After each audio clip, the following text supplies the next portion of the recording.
Om Swastiastu, membeli sanggah atau pelinggih bisa menjadi hal yang sangat membingungkan karena pengetahuan kita yang minim atau sedikit tentang sanggah.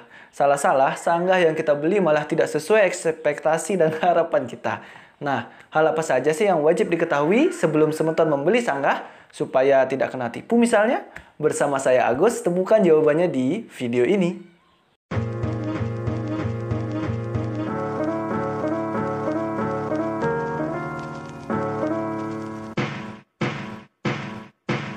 Di video kali ini, saya ingin sedikit sharing tentang pengalaman saya di dunia sanggah, khususnya bagaimana sih tips-tips sebelum membeli sanggah, bagaimana berhadapan dengan penjual sanggah, dan sebagainya. Saya berharap bahwa semeton setelah menonton video ini, supaya semeton jadi tahu ya. Jadi semeton bisa mendapatkan sanggah yang betul-betul sesuai dengan harapan semeton. Tips yang pertama, pastikan penjual sanggah yang semeton tuju adalah betul-betul penjual sanggah. Nah, ini penting supaya semeton tidak kena tipu. Misalnya begini, semeton sudah deal dengan seseorang yang mengaku sebagai penjual sanggah. Kemudian semeton sudah transfer uang yang sesuai dengan perjanjian. Tanggalnya pun sudah disetujui bersama. Nah, tanggal sanggah dikirim ke rumah semeton sudah tiba, tapi kok sanggahnya nggak datang-datang? 1 hari, 2 hari, dan sebagainya. Kemudian semeton gelisah dan semeton cek ke lokasi penjual sanggah. Nah, sampai di sana loh, ternyata penjual sanggah ini yang ngaku-ngaku penjual sanggah ternyata bukan.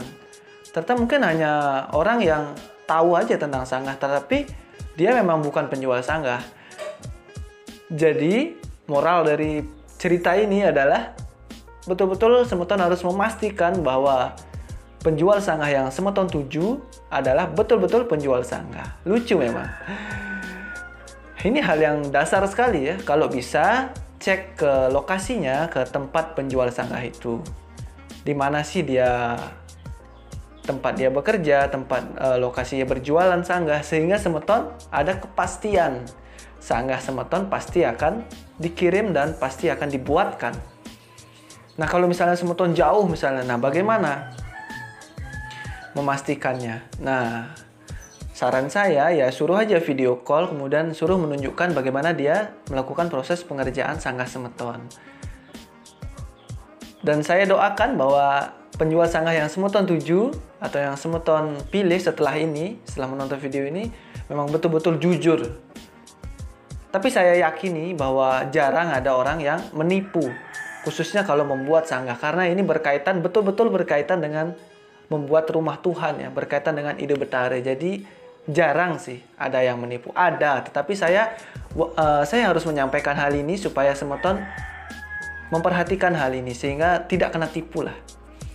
Kemudian tips yang kedua, hindari membeli sanggah yang sudah jadi. Kalau bisa, semeton membeli sanggah pesanan atau memesan sanggah terlebih dahulu, mulai dari nol. Mengapa demikian? Saya lebih merekomendasikan semeton memesan sanggah terlebih dahulu dari nol, supaya semeton bisa melihat bagaimana kualitas bahan, kayu apa yang dipakai. Nah, kalau semeton beli sanggah yang sudah jadi, sanggah yang sudah dicat, sanggah yang sudah diperade misalnya, semeton jadi tidak bisa melihat kayu apa yang dipakai ini. Nah, misalnya penjual sanggahnya mengatakan bahwa ini adalah kayu cempaka, Pak.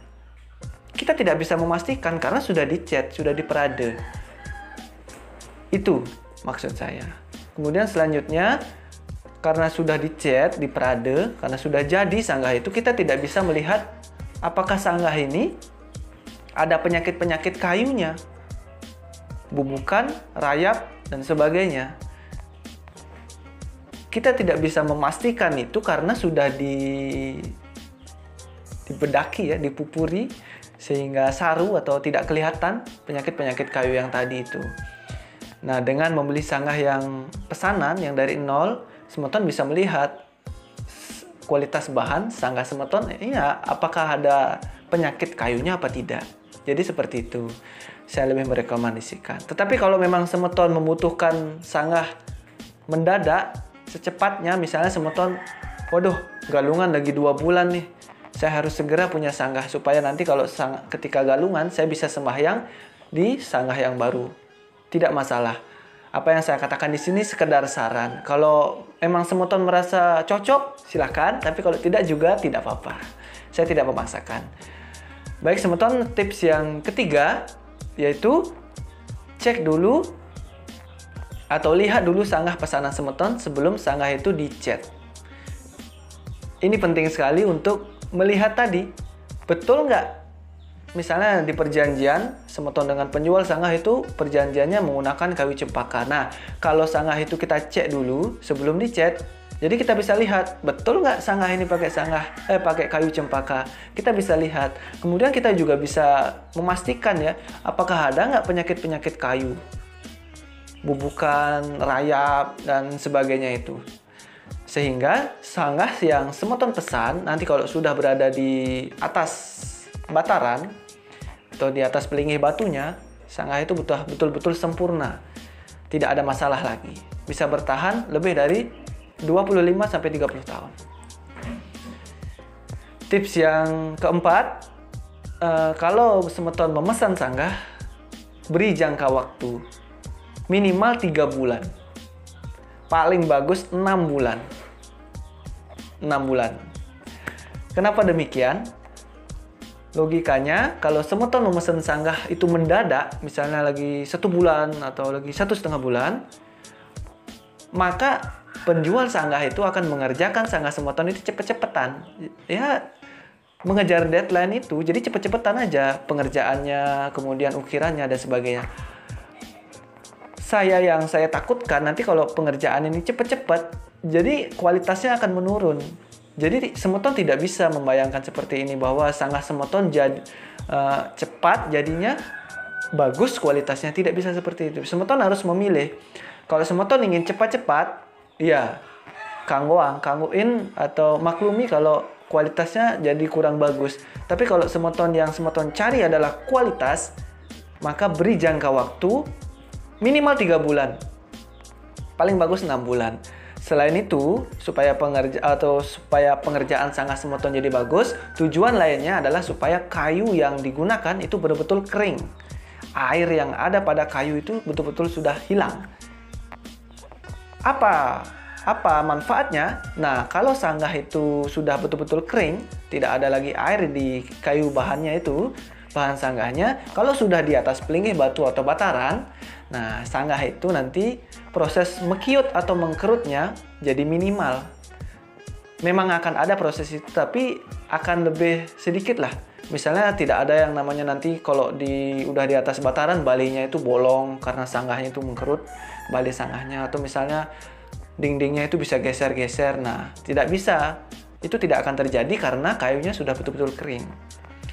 Tips yang keberapa? Kelima ya? Tips yang kelima, nah,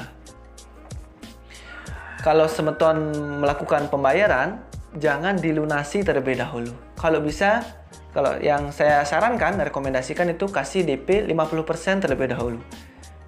Tujuannya supaya sanggah yang semeton pesan betul-betul dibuat. Karena masih ada tanggungan 50% itu. Ada yang bisa dikejar oleh penjual sanggah.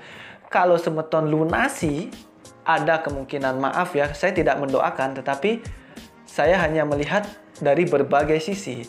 Ada kemungkinan sanggah semeton tidak dibuat, pesanan semeton itu. Ya, banyak alasan nantinya.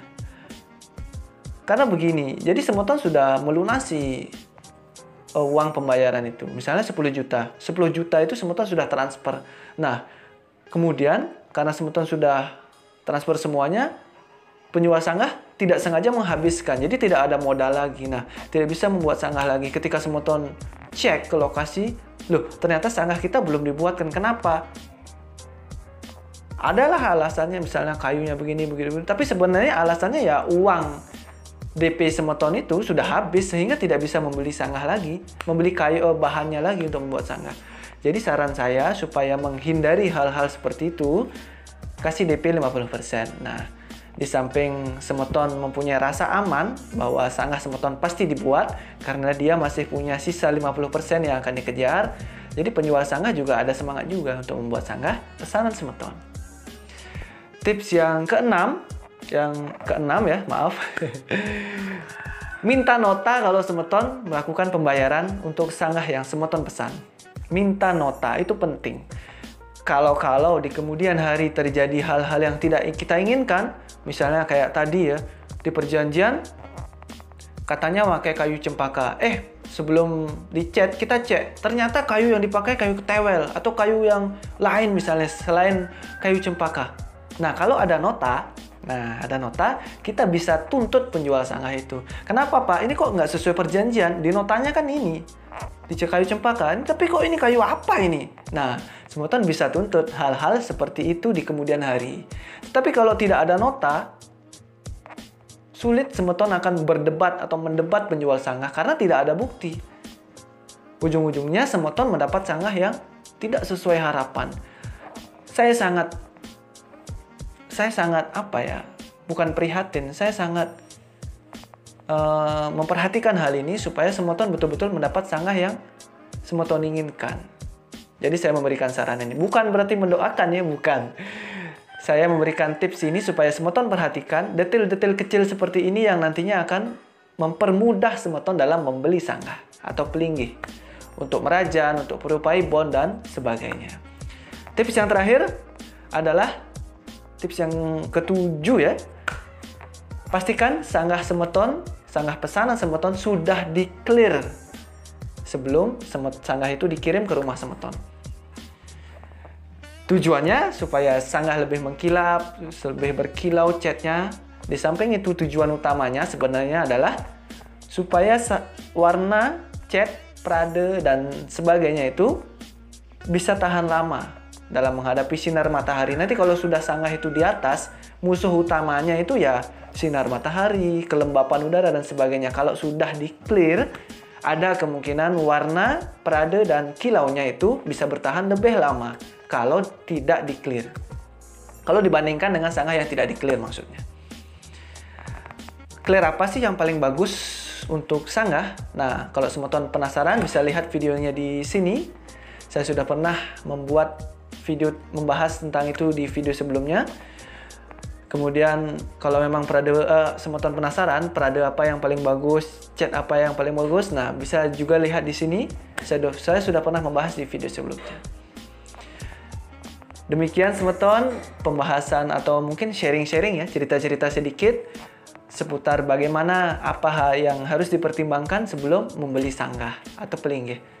Kesimpulannya, semeton harus memperhatikan detail-detail kecil sebelum semeton membeli sanggah. Apa yang saya sampaikan di sini semoga bisa membuka wawasan semeton, memberikan sedikit tambahan informasi sehingga semeton nantinya ketika membeli sanggah sudah mempunyai gambaran apa sih yang harus dilakukan ketika berhadapan dengan penjual sanggah misalnya dan sebagainya. Kalau apa yang saya sampaikan barusan dirasa bermanfaat dan memberikan tambahan pengetahuan bagi semeton, jangan ragu untuk klik tombol subscribe dan tekan tombol loncengnya. Karena kedepannya saya akan membahas hal-hal seputar sanggah yang lebih informatif lagi dan lebih bermanfaat dan lebih menginspirasi lagi. Astungkare semeton punya sanggah. Kalau ada pertanyaan seputar sanggah, bisa tulis di kolom komentar di bawah, pasti akan saya jawab. Terima kasih sudah menonton video ini dan sampai jumpa lagi di video bermanfaat selanjutnya. Om Santi Santi Santi Om.